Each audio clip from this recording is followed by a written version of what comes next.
ऐसे चौंका देने वाले हकायक।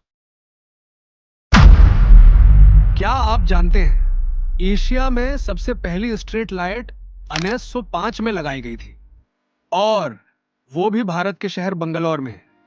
जी हाँ, बंगलौर वो पहला एशियाई शहर था जहां रात के अंधेरे में रोशनी की ये इनकलाबी तब्दीली आई। आपके शहर की स्ट्रीट लाइट्स कब लगे आपको याद है? कमेंट में जरूर बताएं। इंग्लैंड का बादशाह, लेकिन अंग्रेजी का एक लफ्ज नहीं आता था। कौन है ये लोग? कहां से आते हैं ये? हम बात कर रहे हैं बादशाह जारज अव्वल की, जो सूत्र 14 से 22 तक इंग्लैंड का हुक्मरान रहा। लेकिन दिलचस्प बात यह है कि वो जर्मन था और उसे अंग्रेजी जबान बिल्कुल नहीं आती थी।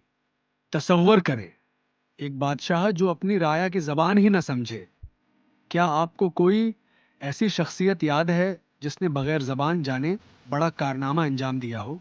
आपके लिए रोजाना हैरानकुन सच्चाइयां लाते हैं, तो सब्सक्राइब करके हमारी दुनिया में शामिल हो जाएं।